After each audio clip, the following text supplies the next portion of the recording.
कभी कभी ऐसा लगता है कि इंसान की जान की वैल्यू सब्जी से भी कम हो चुकी है। और अगर इंसान की जान की वैल्यू सब्जी से कम हो चुकी है तो इमोशन, रिलेशनशिप, ह्यूमैनिटी, इसकी क्या वैल्यू है? नमस्कार, मैं सीनियर इंस्पेक्टर सुनील केलकर आप सबका स्वागत करता हूं क्राइम पेट्रोल दस्तक के इस भाग में। जनवरी 2018 में मेरी पोस्टिंग पूना के खड़की पुलिस स्टेशन में थी। उस वक्त मेरे पास एक केस आया था। वैसे तो मैंने आज तक बहुत सारे मर्डर केसेस हैंडल किए, लेकिन ये जो केस था ये थोड़ा कॉम्प्लिकेटेड था। इस केस में सारे सस्पेक्ट सेफ गेम खेल रहे थे। पहले से बचने के सारे रास्ते तय हो चुके थे और जब हमने एक एक रास्ता टटोला, एक के बाद एक परत खुलती गई।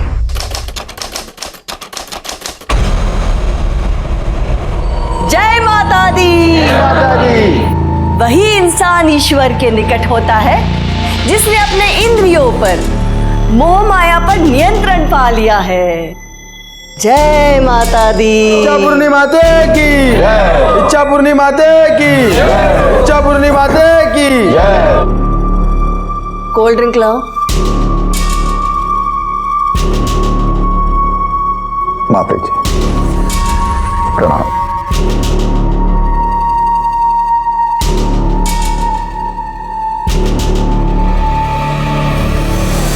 25 लाख है माता।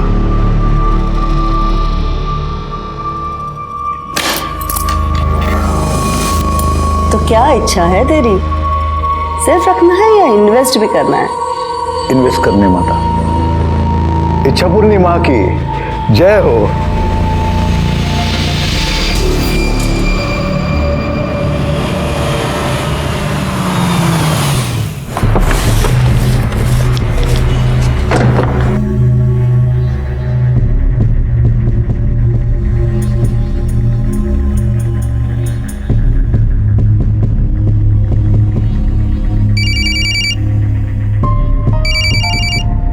अरे किधर है रे तू?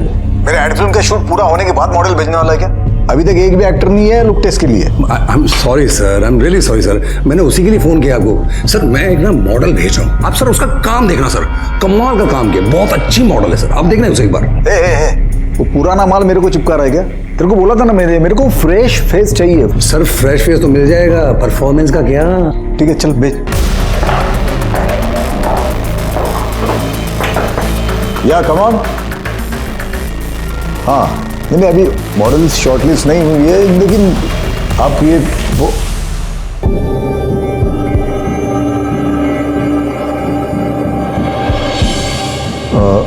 I'll call you later. Okay?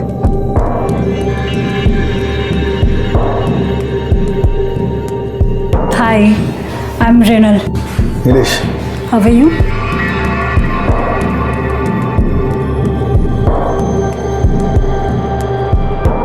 Can I sit? Oh yeah, sure.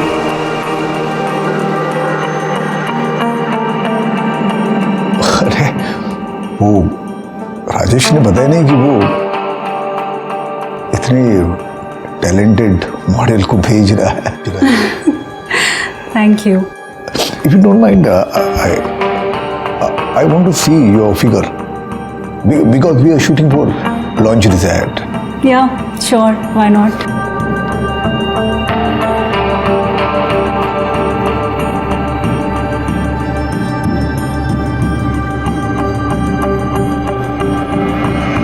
वाह, परफेक्ट। मुझे ऐसे ही फिगर चाहिए था। वो एक्चुअली मुझे एग्जैक्टली अंदाजा नहीं आ रहा था, इसलिए आपको कपड़े उतारने के लिए बोले। I am sorry. That's okay. Work is work. और वैसे भी, if it is related to work, I'm ready for everything. तो एक लुक टेस्ट कर ले। Sure. Why not?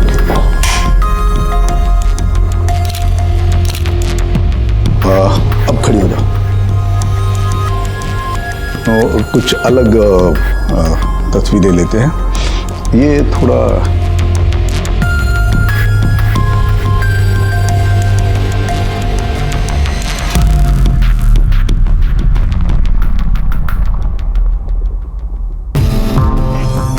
ये लो।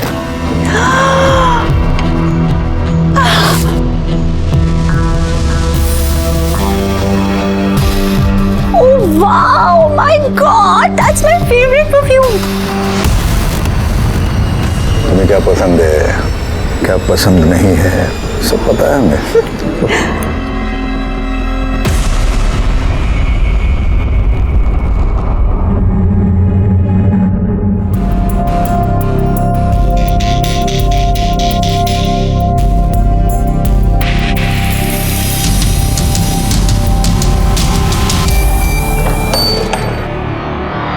आओ।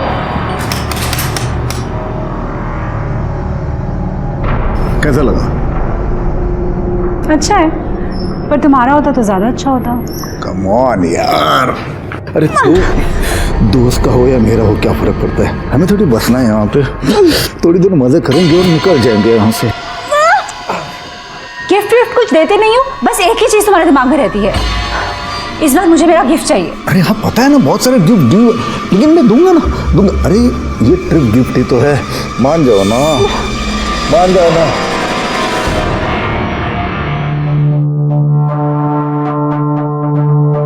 साला बहुत हो गया इस बड़ों का, फ्री में मजे चाहिए इसे, बस कुछ करो इसका। अरे आप टेंशन मत लो, मैं बात करता हूँ ना, मैं देखता हूँ उसे।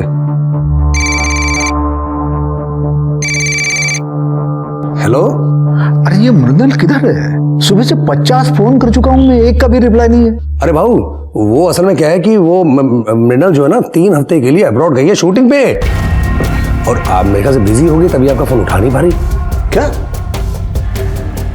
अब्रॉड गई हो 3 वीक के लिए? हाँ। अरे मुझे तो कुछ भी नहीं बोला, अब 3 हफ्ते मैं क्या करूंगा यहाँ पे? अरे भाऊ मैं हूं ना, अरे कमाल का माल भेजूंगा, आप जैसा बोलोगे वैसा। नहीं यार, मृणाल अब मेरे दिमाग में बैठ गई हो। अरे भाऊ, जब मैं मृणाल को भेजा था ना, तब भी आप यही कहते कि नहीं चाहिए नहीं चाहिए। अभी देखो मृणाल के बिना आपका क्या हाल हो गया है। भाऊ मैं क्या कहता हूँ, मैं भेजता हूँ ना, आप एक बार ट्राई तो करके देखो एक बार। चल ठीक है, चल भेज दे। ठीक है, मैं कल भेजता हूँ। क्या नाम क्या है?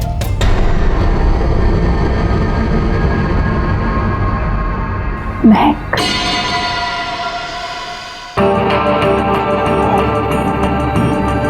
देखो अब मैं तुम्हें सिचुएशन एक्सप्लेन करता हूँ।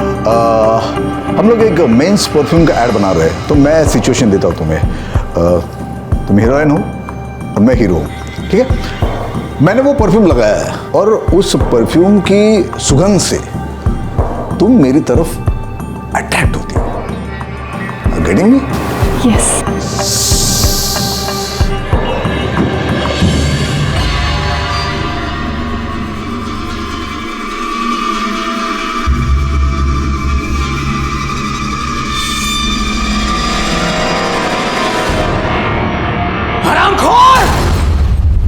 आज मैं तुझे नहीं छोड़ूंगा। हमें बर्बाद करके लोगों के करियर बनाया है तू। आज मैं तुझे नहीं छोड़ूंगा, तुझे बचाने कोई नहीं आएगा। इस उम्र में ये सब करते हुए शर्म नहीं आती? शर्म नहीं आती? चिल्ला चिल्ला और चिल्ला।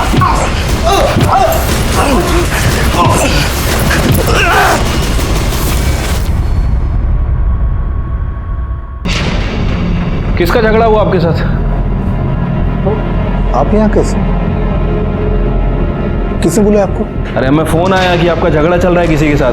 नहीं सर, यहाँ पे सब ठीक है। यहाँ पे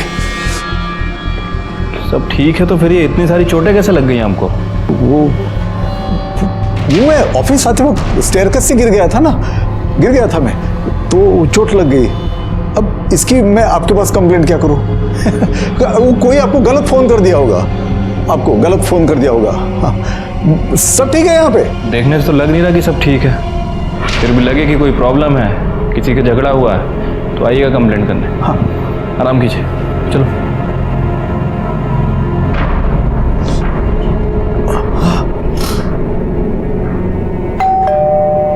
आ रहा हूँ। मैडम कहाँ है? बेडरूम में। बहुत उड़ रहा है ये। इतना गुस्सा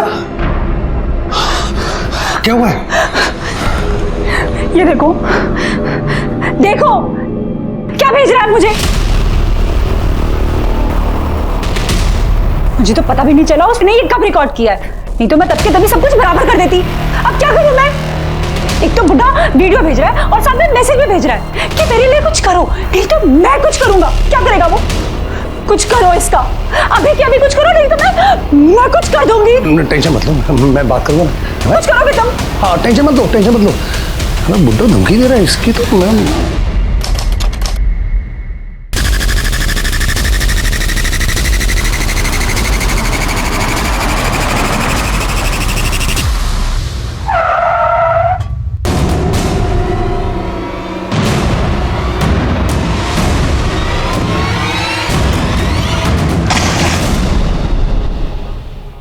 सर कल रात से मेरे पति घर पर नहीं आए सर।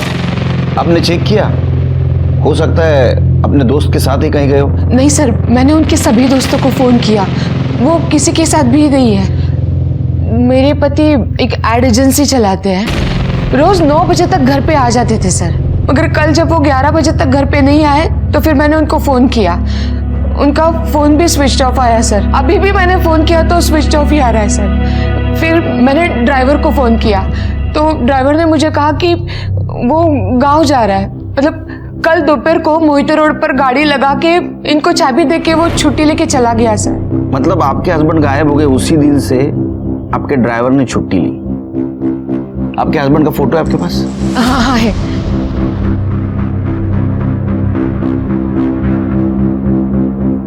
ये तो बिल्कुल क्लियर नहीं है। कोई दूसरा फोटो नहीं है? सर अभी तो नहीं है, मैं घर पे जाके भेज दूं? छिड़के, इनके हस्बैंड का नंबर भी ले लो। आपके हस्बैंड का नाम क्या है? नीलेश घाड़गे। आपके फैमिली में कौन कौन रहता है? मेरा बेटा रोहन। क्या उम्र है उसकी? 26 साल। वो क्यों नहीं आया? वो सर उसको कुछ काम था इसके लिए। कमाल है, पिता की मिसिंग कंप्लेंट करने से भी ज्यादा जरूरी काम। ठीक है, अब डिटेल्स बाहर दीजिए। शिरके, त्यांच्या ड्रायव्हरच्या आणि गाडीचे पण डिटेल्स घ्या। हो सर, क्या मैम?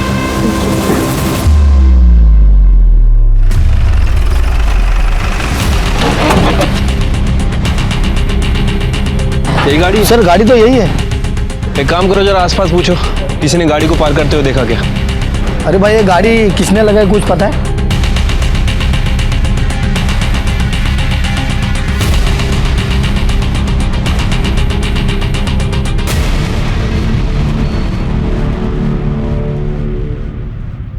ए रघु, अरे क्या चाय बनाई यार, बिल्कुल शक्कर नहीं इसमें, शक्कर डाल। बता ना तेरे को। और एक रघु, क्या कर रहा है? बस कर। अरे दे दे दे। सर ऑलरेडी चाय इतनी मीठी सर। अरे रघु बराबर चाय बना रहा है मेरे। सिरके, हम इतने कड़वे लोगों के बीच में रहते हैं ना, कुछ दिन के बाद हम भी वैसे बन जाएंगे, इसलिए मीठे की बहुत ज़रूरत है। सर ये कोई रीज़न नहीं हुआ मीठा पीने का। अच्छा, ये नीलेश मिसिंग केस का क्या हुआ? सर वो गाड़ी थी, वो वहीं पे कई दिनों से पार्क थी, लेकिन किसने पार्क की किसी को कुछ पता नहीं चला, और आसपास कोई सीसीटीवी कैमरा भी नहीं था, इसलिए अभी तक हमें भी कुछ पता नहीं चला। वैसे मैंने रत्ना से स्पेयर की लेके उस गाड़ी को फॉरेंसिक के लिए भेज दिया है। ये पब्लिक भी ना सब पुलिस पे डाल देती है। अब इतने दिनों से वहाँ गाड़ी पड़ी है, किसी को कुछ नहीं, कल एक्सीडेंट हो जाएगा, फिर पब्लिक हमारे पास आ जाएगी। नीलेश के ड्राइवर का क्या हुआ? सर वो गाँव गया हुआ था, मैंने फ़ोन कर दिया, वापस आ रहा है। चिरके, ये रत्ना है ना, उसका फ़ोन मॉनिटर करो। अगर किडनैपिंग केस है तो उसको रैंसम कॉल जरूर आएगा। ठीक है सर, एक मिनट। रत्ना ने नीलेश काटके की फ़ोटो भेजी है। सर ये तो वही नीलेश है जिसके साथ ऑफिस में किसी ने मारपीट की थी, और ये उसके खिलाफ कंप्लेंट भी नहीं करना चाहता था। वो मैं ऑफिस आते वक्त स्टेयरकेस से गिर गया था ना, अब किसकी मैं आपके पास कंप्लेंट क्या करूं? मुझे इस केस में झगड़े का और बदले का एंगल ज़्यादा लग रहा है। चलो पता करते हैं, ऐसी क्या वजह थी कि नीलेश ने मार खाने के बाद भी जिसने उसे मारा उसके खिलाफ पुलिस में कंप्लेंट नहीं की।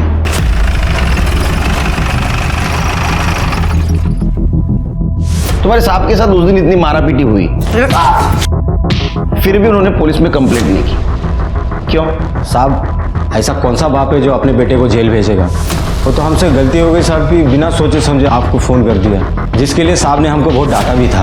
अपने बेटे को जेल भेजना मतलब? साहब उस दिन मारापीटी हुआ था ना, वो कोई और नहीं, साहब का बेटा रोहन ही था।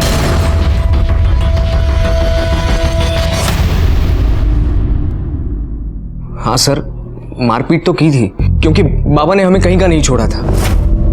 जीना मुश्किल कर दिया था हमारा। किस सेंस में जीना हराम कर रखा था? सर मेरे बाबा ठीक से घर का खर्चा भी नहीं देते।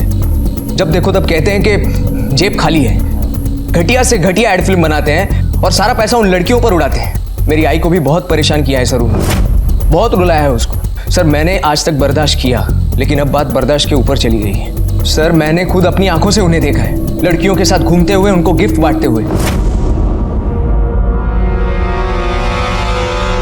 और फिर मुझे लगा कि अब तो उन्हें सबक सिखाना ही चाहिए। इसलिए तूने उनको सबक सिखाया तो सुधर गए सबक सिखाने के बाद? नहीं, फिर तूने सोचा इनको आखिरी सबक सिखा देते, उनको गायब किया। अब ये बता, वो जिंदा है या मार दिया? मार दिया? ये क्या कह रहे हैं सर आप? वो मेरे बाबा हैं, मैं भला उनको क्यों गायब करूंगा? और सर मैं उनको क्यों मारूंगा? सर ये सफेद झूठ बोल रहा है। मैंने खुद देखा है किस तरह से नीलेश जी को तूने घाव दिए। यहाँ पे सब ठीक है। यहाँ पे एक बात बता, तू सगा बेटा है या सौतेला? सौतेला होता ना सर तो शायद मार भी दिया होता। सगा हूं इसीलिए शायद सिर्फ मारपीट करके ही सॉल्व करने की कोशिश कर रहा था सब कुछ, बस। तो 3 जनवरी को कहाँ था? सर मैं अपने दोस्तों के साथ था। चिर के इसको अंदर करो। देखो सच बोल रहा है झूठ। चल सर मैं सच बोल रहा हूँ, मेरा यकीन कीजिए चल। सर प्लीज मेरा यकीन कीजिए। मैं सर नीलेश गाड़गी की सीडीआर रिपोर्ट।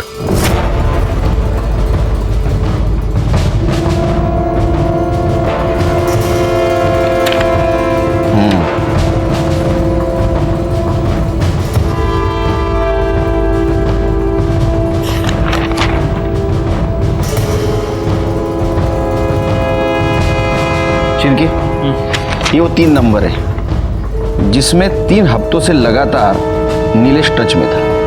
पता करो किसके नंबर है, और ये भी पता करो जिस दिन नीलेश गायब हुआ उस दिन उसने किसके साथ बात की थी, और उसका मोबाइल लोकेशन में निकलवा। ठीक है सर।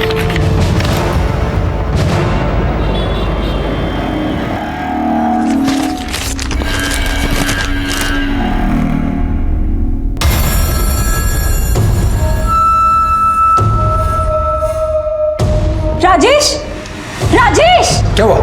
जल्दी आओ, ये देखो, ये पढ़ो इसे।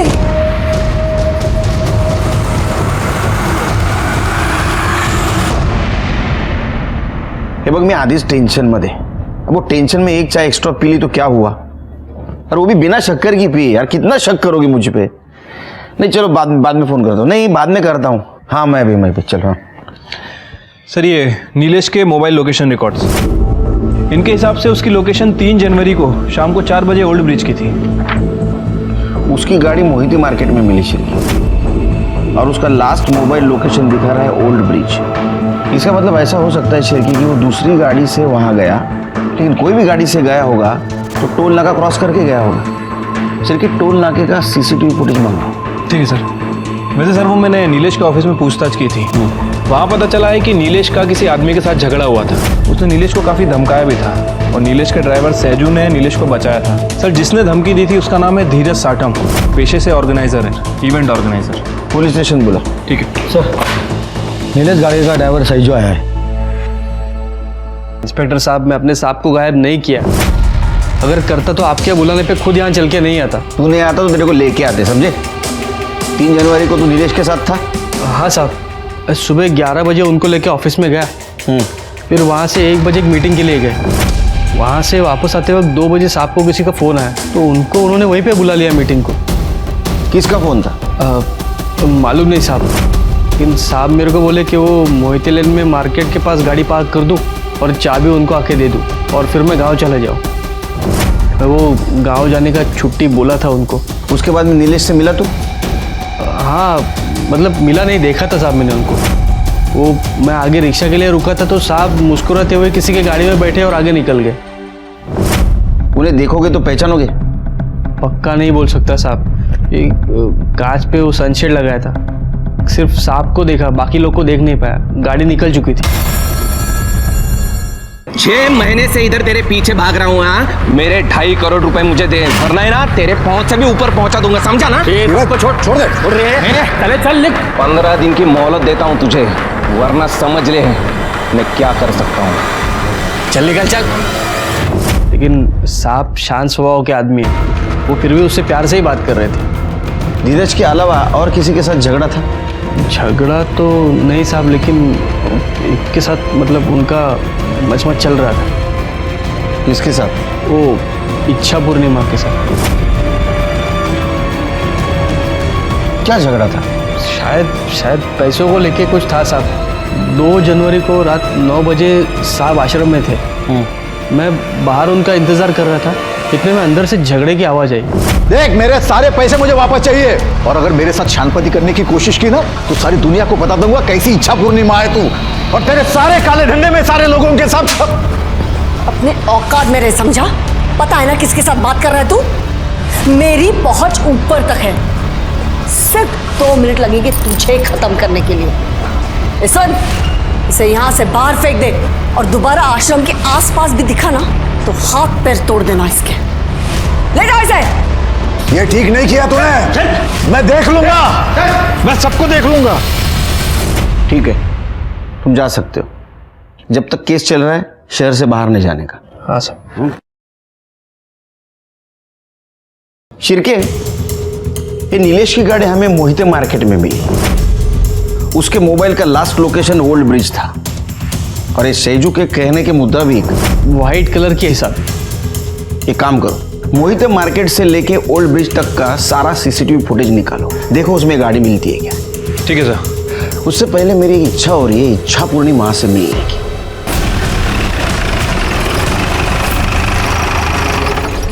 जय माता दी, जय माता दी। माता अपने बालक की हर इच्छा पूरी करती है। बोलो बालक, क्या इच्छा है तुम्हारी? वो तो हम भी पूरी करते हैं, जब कोई हमारे सादे सवालों का जवाब सीधे सीधे नहीं देता। अच्छी बात है, पर आपकी ये इच्छा हम यहाँ पूरी नहीं कर पाएंगे। नीलेश घाटगे से अपने पैसे लिए थे?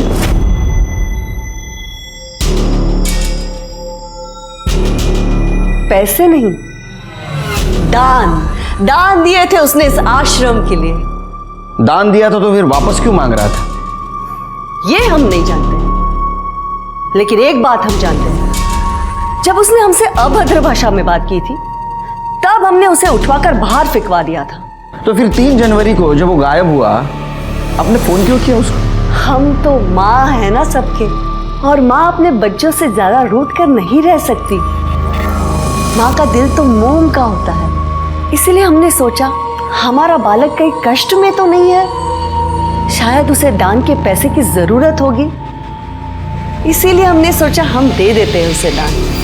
हमने तो उसे फोन भी किया, लेकिन हमारा फोन उठाने से पहले उसने काट दिया। क्या ऐसा तो नहीं माँ ने अपने बालक को अपने पल्लू में छिपा के रखा है? चिरके, आश्रमाची जड़ दिया। आपके पास सर्च वारंट है? तो आप अध्यात्म के साथ साथ कानून की भी जानकारी रखती है? सिर्फ जानकारी नहीं, पहुंच भी रखती हूँ, और माँ के दिल को बहुत ठेस पहुंचेगी अगर उसके कारण तुम्हारी नौकरी चली गई तो बालक, ज्यादा उद्यम मत मचाओ, थोड़ा संभल जाओ। नौकरी मेरी मजबूरी नहीं, मेरा फर्ज है। फिर से आऊंगा प्रूफ के साथ, और उस वक्त मेरी इच्छा पूरी करके जाऊंगा। चला शिरके। इच्छा पूर्णिमा। शिरके, जितने जल्दी हो सके उतने जल्दी आश्रम का सर्च वारंट निकलवाओ। ये जगन माता है ना, ये इंटरेस्टिंग कैरेक्टर ही नहीं, स्ट्रॉन्ग सस्पेक्ट भी है। आपको लगता है कि पैसों के लिए वो नीलेश को मरवा सकती है? अरे शिरके, जो इंसान पैसों के लिए भगवान का दुकान लगा सकता है ना, वो कुछ भी कर सकता है। लेकिन ये केस किडनैपिंग का नहीं लगता। अगर ये केस किडनैपिंग का होता तो अब तक जरूर रैंसम कॉल आता। सर, रोहन की mobile location details. Sir details के हिसाब से तो 3 जनवरी की शाम 4 बजे से 9 बजे तक वो मॉल में ही था। मॉल का सीसीटीवी फुटेज चेक किया? हाँ सर, मैंने चेक किया था, वो उस दिन उधर ही था। ठीक है, जाओ। लेकिन शिरकी, इसे ये तो साबित नहीं होता कि नीलेश को उसने गायब किया है। ऐसा हो सकता है कि उसने किसी से उसको गायब करवाया हो। कुछ दिन उसके ऊपर ध्यान रखो। ठीक है सर। सर, धीरज साटम आ गया। सर मैं उसे क्यों मारूंगा? इवेंट कंपनी के नाम से वो सिर्फ मुझे क्लाइंट लाके देता था। शूट, वो क्वालिटी डिलीवरी, ये सब मेहनत मेरी थी। क्लाइंट को करोड़ों का बजट देता था और मुझे आधे में निपटाता था। सर इस बार तो उसने मुझे आधे पैसे भी नहीं दिए। सर वो मुझे देने के लिए उसके पास पैसे नहीं थे, लेकिन लड़केबाजी में उड़ाने के लिए उसके पास पैसे थे। मतलब तुम्हें सिर्फ पैसा कमाना था और तुम्हें पता था कि उसके पास पैसा है लेकिन वो नहीं दे रहा है, इसलिए तुमने उसे किडनैप कर दिया। फिर भी उसने पैसे देने से मना किया, इसलिए शायद तुमने उसे मार दिया। सर मैं उसे किडनैप करने से या मारने से उल्टा फंस जाऊंगा। मार्केट में 2.5 करोड़ रुपए भरने हैं सर मुझे। और अगर सर मैंने उसे किडनैप किया होता तो उसके फैमिली को मैंने फ़ोन किया होता पैसे के लिए। क्यों? तुम्हें किसी ने बताया नहीं? उसको रैंसम कॉल नहीं आया? सर मुझे लगा आपने मुझे यहाँ बुलाया तो अब तक नहीं होगा। ठीक है, जाओ। नीलेश के कार से फॉरेंसिक रिपोर्ट में कुछ नहीं मिला। नीलेश का बेटा रोहन, इच्छा पूर्णिमा और धीरज साटम, ये सब इस केस के सस्पेक्ट थे। उनका मोटिव समझ में आ रहा था, लेकिन उनके खिलाफ हमारे पास कोई ठोस सबूत नहीं था। ये केस किडनैपिंग का नहीं है, ये भी समझ में आ रहा था, क्योंकि सज्जू ने नीलेश को गाड़ी में हंसते हुए बैठते हुए देखा था। इसका मतलब वो उसकी जान पहचान वाले थे और कोई रैंसम कॉल भी नहीं आया था। मतलब ये केस किडनैपिंग और मर्डर, इससे भी कुछ अलग मामला था। इस केस के बारे में आश्रम से कुछ क्लू मिलने की उम्मीद थी, लेकिन कोर्ट ने आश्रम के सर्च वारंट की अर्जी खारिज कर दी। लेकिन अभी भी सवाल ये था कि ये नीलेश गया किसके साथ, क्यों गया और उसका क्या हुआ। ये सब हमारे दिमाग में चल रहा था। ऐसे में इस केस की एक ओपनिंग हमें मिली। सर टोल नाके का सीसीटीवी फुटेज चेक किया सर। वहाँ ठीक वैसे ही कार पास होती दिख रही है जैसा हमें सैजू ने डिस्क्राइब किया था, और ठीक उसी समय क्रॉस हो रही है जब नीलेश का फ़ोन स्विच ऑफ हुआ था। गाड़ी के अंदर कौन कौन बैठा था? नहीं सर, किसी का फेस साफ साफ नहीं दिख रहा है। सर, ओल्ड ब्रिज के आगे नदी किनारे एक लाश मिली है।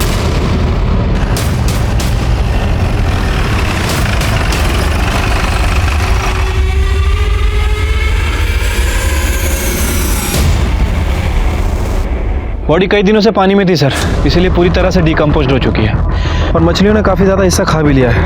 यहाँ के लोकल मछुआरों ने हमें फ़ोन किया और उन्होंने बाहर निकाला था। हमारी पैरामेडिक्स टीम के मुताबिक जिस टाइप का ये बॉडी है उस हिसाब से ये नीलेश की बॉडी हो सकती है। अच्छा, तो एक काम करो, उसके फैमिली को बुला आइडेंटिफिकेशन के लिए और बॉडी को पोस्टमार्टम के लिए भेज दो। ठीक है सर।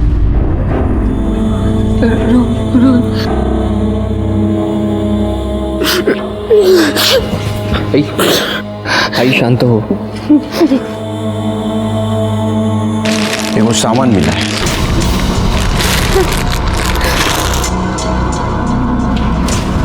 सर ये तो वही बेल्ट है जो मैंने बाबा को उनके जन्मदिन पर गिफ्ट किया। आई,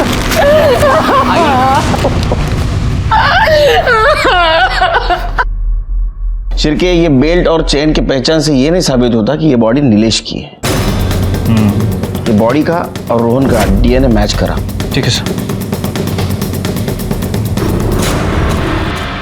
सर नीलेश के कॉल रिकॉर्ड में जो 3 नंबर मिले थे उनमें से 1 नंबर धीरज का है, बाकी के 2 नंबर किसी राजेश पाटिल और रति शिंदे के नाम रजिस्टर्ड है। इन दोनों के साथ नीलेश लगातार टच में था, लेकिन रति शिंदे के साथ पिछले 1 महीने से उसका कम्युनिकेशन बंद है और राजेश पाटिल के साथ 3 जनवरी को उसने आखिरी बार बात की थी।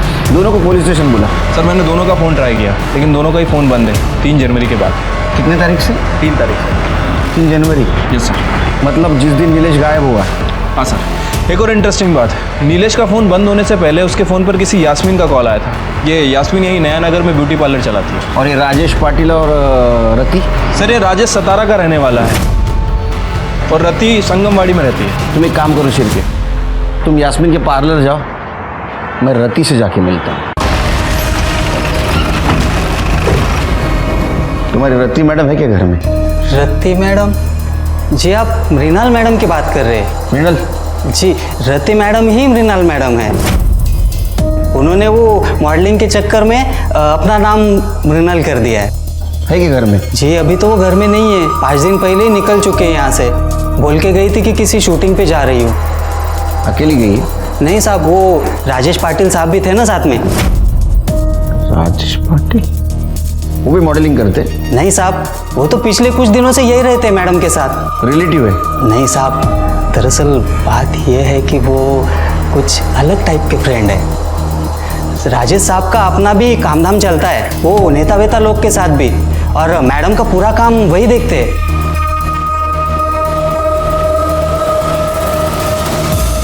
इसको जानते हो? जी ये तो नीलेश साहब है। नवंबर महीने में तो ये बहुत आना जाना करते थे मैडम के पास, पर पता नहीं क्या हुआ, दिसंबर में आना ही बंद कर दिया उन्होंने।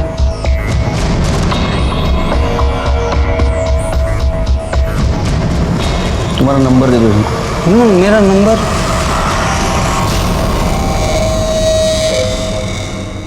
हाँ, मैं नीलेश जी को जानती हूँ। उनके यहाँ पे जब भी इवेंट्स और एडवर्टीजमेंट होते हैं, मेरे यहाँ से ही हेयर और मेकअप आर्टिस्ट जाते हैं। लास्ट टाइम नीलेश गाडगे से आपकी बात कब हुई थी? ठीक से याद नहीं आ रहा है, बट कुछ दिन पहले ही। अब आप ये सब क्यों पूछ रहे हैं? हमें शक है कि उसका मर्डर हो चुका है। क्या? मर्डर? कैसे? I mean, ऐसे कैसे हो सकता है? ऐसा हुआ है। नीलेश के मर्डर के पहले उसकी लास्ट कॉल आपको हुई थी। मेरे साथ बात की थी? नहीं। आपको याद नहीं आ रहा है क्या? मेरे साथ कैसे? नहीं, आपके फोन रिकॉर्ड तो यही कह रहे हैं। हाँ, वो मंडे बात हुई थी मेरी उनके साथ। नहीं, ट्यूसडे को। खैर जाने दीजिए। ये बताइए कि नीलेश गाडगे के साथ ऐसा कौन कर सकता है? कोई दुश्मन, कोई दोस्त, किसी पर शक है आपको? देखिए सर, मेरा उनके साथ प्रोफेशनल रिलेशन था। मैं आपको कैसे बता सकती हूँ कि उनका मर्डर कौन कर सकता है और कौन नहीं। ठीक है।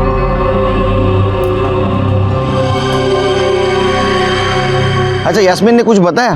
हाँ सर, ये यास्मीन कह रही है कि इसके साथ नीलेश का प्रोफेशनल रिलेशन था। वैसे काफ़ी ओवर एक्टिंग कर रही है सर ये।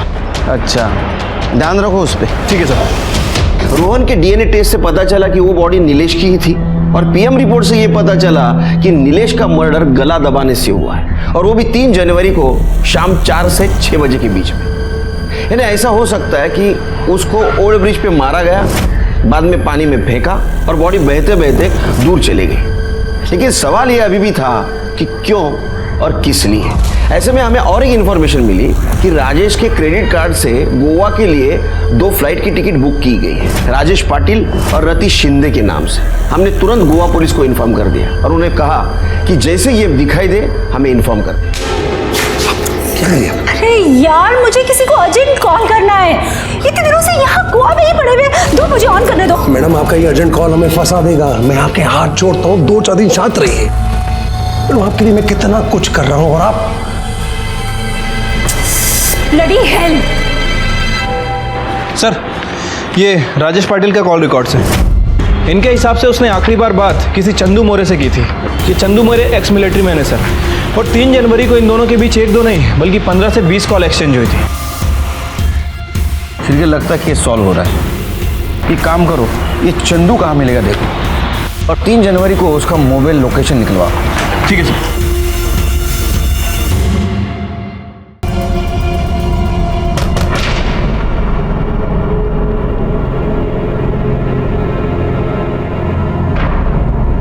पेपर का पेमेंट लेने आया हूं। कितना हुआ? अरे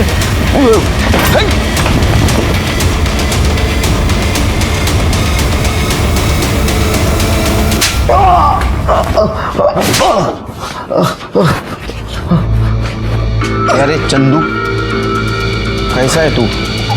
हाँ, चल सच सच बता अभी। ये हमारा शिरके है ना, बहुत मारता है। बता। साहब, मी तुम्हाला आधीच सांगितलंय साहेब, मैंने कुछ नहीं किया, और 3 जनवरी को मैं पुणे में भी नहीं था। तू पुणे में नहीं था? नहीं। तेरा मोबाइल घूम रहा था पुणे में? हाँ, कैसे? पहले खड़की मार्केट गया, बाद में ओल्ड ब्रिज गया। तेरा दाखो, ये देख तेरे मोबाइल डिटेल्स। हाँ साहब, वो राजेश मुझे बोला था कि उसकी गाड़ी लेके नीलेश को मार्केट से पिकअप करना है और उसे वो ओल्ड ब्रिज के पास छोड़ना है। गाड़ी में कौन कौन था? धीरज था। धीरज साठम। हाँ, तो वो तो एक नाम हुआ। और वो धीरज का असिस्टेंट था महेश, और एक लड़की थी जीनत। जो तुमने नीलेश को मार्केट से उठाया, उसके बाद क्या हुआ? उसके बाद सर सीन समझ में आ गया। अभी हम वन शॉट करेंगे। हाँ। मुझे वन टेक चाहिए। हाँ। Mood rolling and action. मुझे लगा कोई फिल्म की शूटिंग चल रही है। फिर थोड़ी देर बाद महेश ने मुझे गाड़ी रोकने के लिए कहा। मैंने रोक दी। अभी आप थोड़ी देर के लिए उतर जाओ, और दादा आप भी। मुझे इनके कुछ क्लोजअप शॉट लेने हैं, तो मैं ले लेता हूँ अभी। फिर मैं और जीनत गाड़ी के बाहर पास में ही खड़े थे। वो तीनों ही अंदर थे साहब। मैं जीनत को ही देख रहा था। उसे किसी का फोन आया था और वो नंबर दे रही थी उसे। फिर धीरज बोला अंदर आओ, बैठ जाओ, हो गया। फिर मैं और जीनत अंदर गए। मेरे बाजू वाले सीट में जीनत बैठी थी। हम लोग वहाँ से निकल गए। हाँ, थोड़ी देर आगे जाने के बाद मुझे हल्का होना था, इसीलिए मैंने गाड़ी रोकी और थोड़ा दूर जाके आया। मैं वापस आकर देखा तो पर किया क्या तुम दोनों ने? अरे पहली बार शूट पे आई है कि तू? नीचे सीन चालू है, बाकी सब ठीक है। फिर झूठ मत बोलो, मैंने देखा है तुम दोनों को। अरे मैडम समझो बात को, नीचे शूट चालू है, दूसरा यूनिट काम कर रहा है। नीलेश साहब कहाँ गए? अरे उनका पानी में गिरने का शॉट था ना यार, वही चल रहा है। और तुम दोनों टेंशन मत लो यार, नीचे दूसरा यूनिट है, उनको निकाल लेगा पानी में से। अरे यार चलो चलो यार, चंदू बहुत देर लो। चलो मैडम चलो।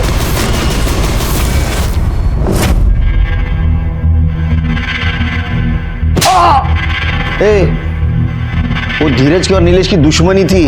अगर धीरज गाड़ी में रहता तो नीलेश कैसा बैठता? हाँ साहब, मैंने इतना दिमाग नहीं लगाया। अब मुझे राजेश ने जितना बोला उतना मैंने किया। उसने जिसको जहाँ छोड़ने बोला था वहाँ छोड़ा मैंने। फिर मुझे न्यूज़ पे पता चला नीलेश की बॉडी मिली थी नदी के पास। फिर मैं डर गया कि कहीं मैं फंस ना जाऊँ। मैं भी तो था ना गाड़ी में, इसीलिए मैं शिल्पा को लेके चिपके बैठा था। महेश के डिटेल्स दे।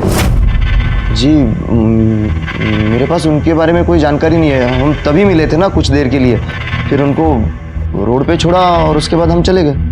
चल, जीनत का मोबाइल नंबर। जीनत का नंबर नहीं, मुझे याद नहीं आ रहा।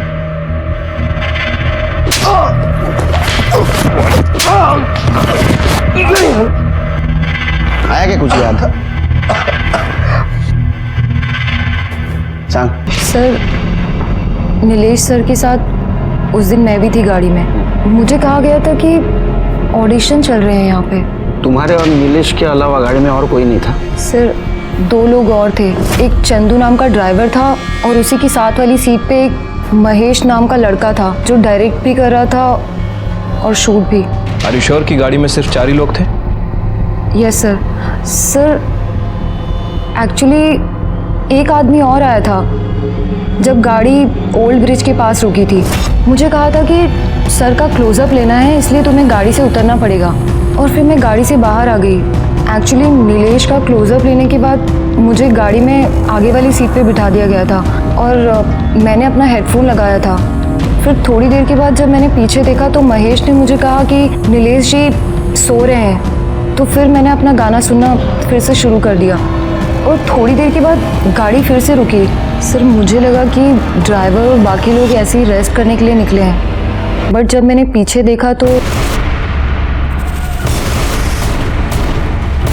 ये क्या कर रहे हो तुम लोग? अरे कुछ नहीं, रिलैक्स रिलैक्स रिलैक्स, कुछ नहीं हो रहा है। नीचे सीन चालू है, बाकी कुछ नहीं। अरे रिलैक्स, कुछ नहीं है।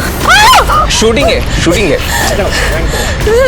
झूठ मत बोलो। दूसरा यूनिट है वहाँ पे, वो उठाएंगे उसको। अरे मैडम, आप इतना परेशान क्यों हो रही हो? आप चलो। सर, जब हम पुणे पहुंचे तो मुझे उन्होंने 1 लाख का कैश दिया और कहा कि नीलेश जी ने एडवांस दिया है और बाकी पैसे कॉन्ट्रैक्ट साइन करने के बाद मिलेंगे। सर, कुछ दिनों के बाद जब मैंने न्यूज़ में देखा तो मुझे पता चला कि नीलेश जी का मर्डर हो चुका है और उनकी डेड बॉडी पास वाले ओल्ड ब्रिज के नदी से मिली है। ये काम तुम्हें किसने दिलवाया था? क्या नीलेश ने डायरेक्ट बुलवाया था? सर, नीलेश जी को तो मैं जानती भी नहीं थी। मैं तो यास्मीन जी के थ्रू गई थी। यास्मीन, जो वो नया नगर में पार्लर चलाती है वो? सर मैं लड़कियां सप्लाई करती हूँ, अपने पार्लर को ऑफिस की तरह यूज़ करती हूँ। नीलेश और राजेश के यहाँ मैं ही लड़कियां भेजती थी। सर मुझे बिल्कुल भी आइडिया नहीं था कि वो लोग नीलेश का मर्डर करने वाले हैं। रति, मतलब मृणाल शिंदे को जानती हैं?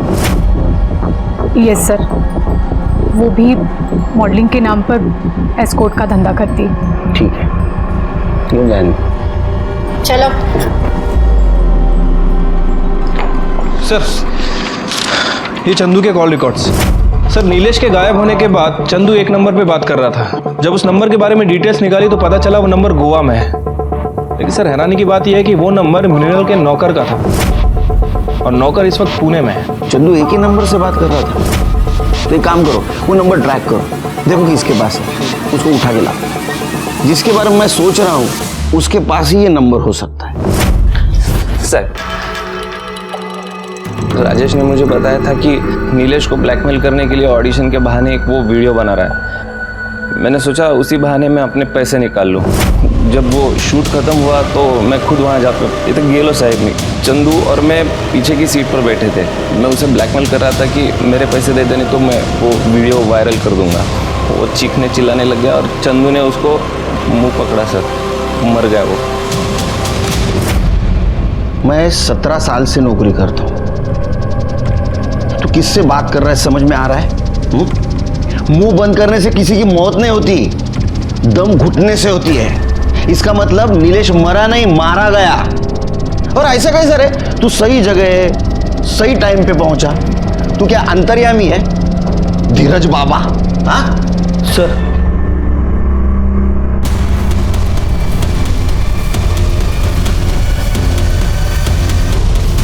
इतनी जल्दी क्या राजेश जी? सर मैंने नहीं मारा सर, मैंने नीलेश को नहीं मारा सर, मैं सिर्फ वीडियो बनाना चाहता था ताकि वो जो मृणाल को परेशान कर रहा है वो परेशान ना करे। वो मृणाल को क्यों परेशान कर रहा था? सर, ये नीलेश जो है ना, ये एड एजेंसी का बहाना करके लड़कियां बुलाया करता था। और सर मैं लड़कियां सप्लाई करता था। मृणाल को भी मैंने ही भेजा था। लेकिन सर, नीलेश ने ना मृणाल के साथ सेक्स करके उसका वीडियो बना के उसको ब्लैकमेल करना शुरू कर दिया था। प्रूव करना कि तू सिर्फ मेरे साथ है और मेरे साथ ही रहेगी। और अगर तू प्रूव नहीं कर पाई ना तो मैं प्रूव कर दूंगा कि तू असल में है क्या। और सर, मैं उसका वीडियो बना के मैं उसको परेशान करना चाहता था ताकि वो मृणाल को परेशान करना बंद कर दे। सर, बस सर, इतना ही है। तू पक्का सोशल वर्क नहीं कर रहा था, क्योंकि तू भी मृणाल के लिए लाइन में खड़ा था और इतना डेस्परेट हो गया कि तूने नीलेश को मरवा दिया। नहीं सर, मैंने किसी को नहीं मरवाया सर। तू एक बात बता, तेरे गाड़ी में मर्डर हुआ फिर भी तेरे को पता नहीं और तूने कुछ किया नहीं, तो भागा क्यों? सर, मैं कहीं नहीं भागी और ना ही मैंने कुछ किया है। ये राजेश क्या कर रहा है, कहाँ है, मुझे कुछ नहीं मालूम। बहुत इनोसेंट है। राजेश ने कहा चलो कहीं जाके छिप जाते, अब चली गई। हाँ सर, मुझे कुछ नहीं मालूम। लेकिन फिर भी आपको यहाँ रहना पड़ेगा। इस केस में एक नहीं, वो सारे एंगल छिपे थे। जलन, जेलसी, बदला, धोखा, लालच। नीलेश के अय्याश बिहेवियर ने उसको गुनाह की दस्तक जरूर दी थी। उसने उसे सुना लेकिन उसे बढ़ावा दिया और इसका नतीजा ये हुआ कि उसको अपनी जान देनी पड़ी। धीरज, महेश, राजेश, चंदू ये एक दूसरे पर इल्जाम लगा रहे थे, लेकिन सर्कमस्टेंशियल एविडेंस के आधार पर कोर्ट में बार बार बयान बदलने के कारण कोर्ट ने उन्हें नीलेश मर्डर केस में सजा सुनाई। सबूतों के अभाव पर मृणाल का नीलेश मर्डर केस में डायरेक्ट संबंध प्रूव नहीं हुआ, लेकिन नीलेश मर्डर केस के बारे में उसे पता था लेकिन उसने पुलिस को इन्फॉर्म नहीं किया, इसके वजह से उसे सजा मिली। जीनत और यास्मीन को भी नीलेश मर्डर केस में सजा मिली क्योंकि उसे इस केस के बारे में पता था लेकिन उसने पुलिस को इन्फॉर्म नहीं किया। इसी के साथ मैं सीनियर इंस्पेक्टर सुनील केलकर आप सबसे विदा लेता हूं। फिर मिलेंगे अगले एपिसोड में, तब तक के लिए सतर्क रहिए, देखते रहिए क्राइम पेट्रोल दस्तक। मकसद बताना नहीं, बचाना है। जय हिंद।